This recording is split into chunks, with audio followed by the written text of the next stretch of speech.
గాంధీ యొక్క దొంగ పర్యటన అంటే దొంగచాటుగా ఎక్కడైతే ఎలక్షన్స్ టైంలో డిక్లరేషన్ రైతు డిక్లరేషన్ ప్రతి ఒక్కట 420 హామీలన్నీ కూడా వరంగల్ సభలో రాహుల్ గాంధీ గారు అనౌన్స్ చేసి అక్కడి నుంచి ఎలక్షన్స్లో ప్రజలందరినీ కూడా నమ్మబలికి ఇవాళ ప్రభుత్వం వచ్చిన తర్వాత ఇవాళ వరంగల్లో అంటే మీకు తెలుసు అసెంబ్లీ అయినా పార్లమెంట్లో అయినా రేపటి క్వశ్చన్స్ కానీ లేకపోతే బిజినెస్ ఉన్నా ఏదున్నా ఒక్క రోజు ముందే అన్ని నిర్ణయం చేసుకొని పెట్టుకుంటారు. కానీ వాళ్ళు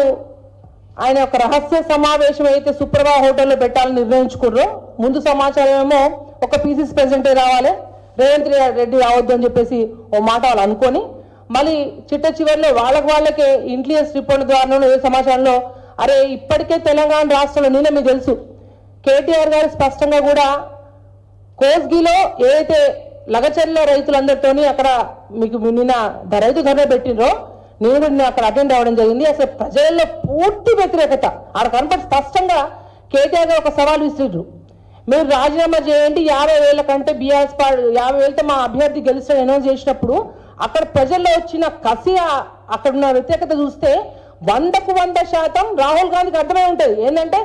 రేవంత్ రెడ్డి గారి సొంత నియోజకవర్గంలో గంత వ్యతిరేకత ఉందంటే ఇవాళ తెలంగాణ రాష్ట్రంలో ప్రతి చోట కూడా రైతుల పక్షాన కావచ్చు, మహిళల పక్షాన కావచ్చు, ఇవాళ అమ్మల అయ్యల యొక్క పెన్షన్ల విషయంలో కావచ్చు, మా ఆడబిడ్డల యొక్క తులం బంగారం ఇస్తామన్న విషయం కావచ్చు, రకరకాలుగా చెప్పుకుంటే ప్రతి ఒక్క విషయంలో వాళ్ళ 420 ఇచ్చిన హామీలు 420గానే మిగిలిపోతాయి తప్ప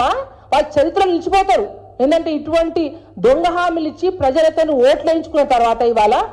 వాళ్ళు తిరుగుబాటు చూస్తూ ఉన్నారు. అంటే నేను అనుకుంటే అతి తక్కువ సమయంలో కాంగ్రెస్ పార్టీ ఒక సంవత్సరం కాలం 14 నెలల కాలంలోనే ఇంత వ్యతిరేకత మూట కట్టుకుందంటే రేపు రానున్న రోజులు ప్రజలు తప్పకుండా చెప్తారు. మేము ఇవాళ బీఆర్ఎస్ పార్టీ తరఫున కూడా వాళ్ళ కాంగ్రెస్ పార్టీ భయపడే రాహుల్ గాంధీ యొక్క పర్యటన అంటే ఇవాళ ప్రభుత్వం ఉండి కూడా వాళ్ళు కలిసి ఒక సమావేశం పెట్టుకోలేని దుస్థితి ఉంది కాబట్టి ఇవాళ ప్రజల తిరుగుబాటు చూసే ఇవాళ రాహుల్ గాంధీ యొక్క పర్యటన రద్దయిందని చెప్పి మేము నమ్ముతా ఉన్నాం ఇవాళ.